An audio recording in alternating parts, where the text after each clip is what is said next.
Music for voice for our next award, and lots of them. It's choral music, and one of those years where one artist vies with himself. We've Stephen Layton conducting Howells, and Stephen Layton conducting Poulenc, as well as the Brahms German Requiem from Sir John Eliot Gardiner. Eric.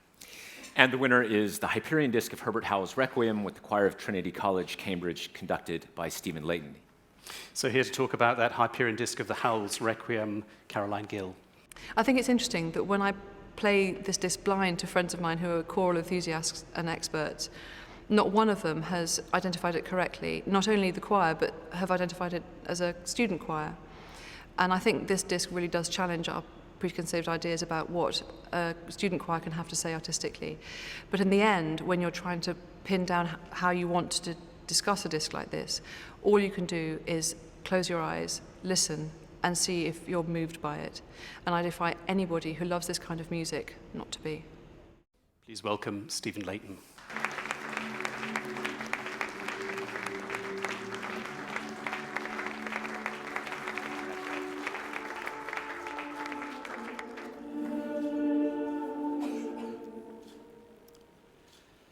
I remember the first time of singing Howells's music.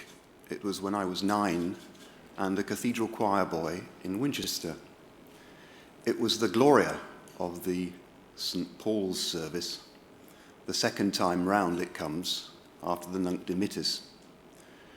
And the feeling I had as I was surrounded by 18 other choir boys, and indeed the men of the choir, as we approached the ending of that piece, was something very changing for me.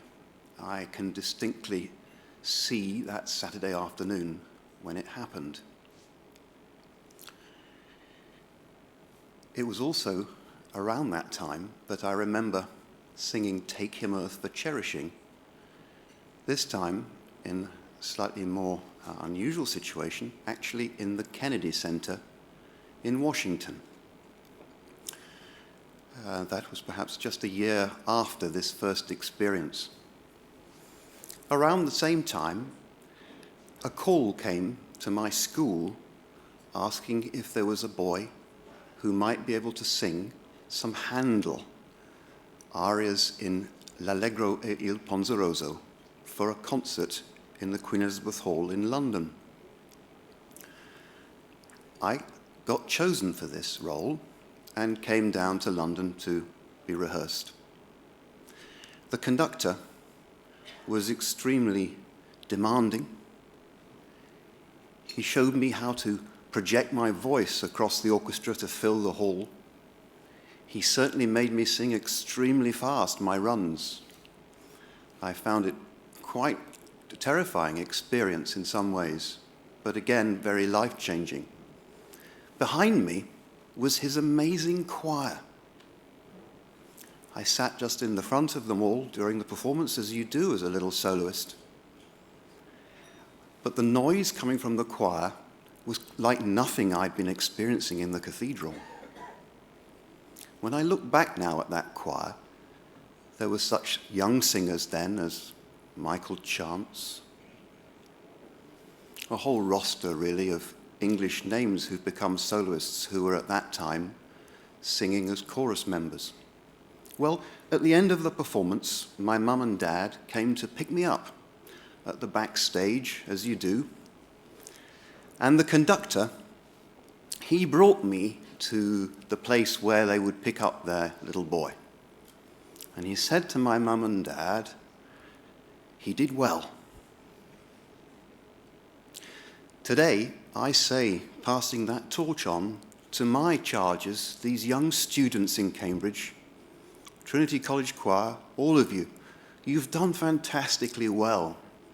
And I'm so proud of you, young people who are 110% committed to the music, how you've been given this great award.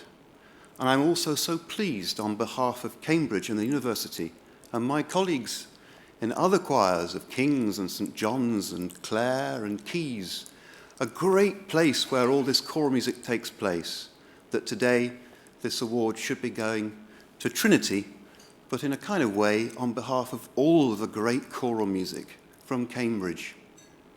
I'm sure those students will want me to thank just a couple of people. Firstly, Simon Perry, and indeed Ted Perry, who I feel is always somewhere with us, and Hyperion, for giving us their great support for these recordings. But the very front end, the personal end of the recording company, is actually my two colleagues who collaborated to make this recording. Adrian Peacock, the producer, who's produced so many of the things that I've been involved with, and David Hynett, the engineer.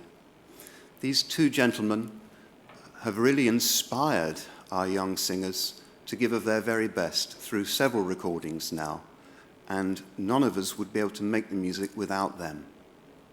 Finally, gramophone. What does that mean? But it means, I think, all of those critics who gave such lovely reviews, not just actually to this Howells disc, but also, I'm very touched, for the Danish disc. Thank you so much, Gramophone, for this award.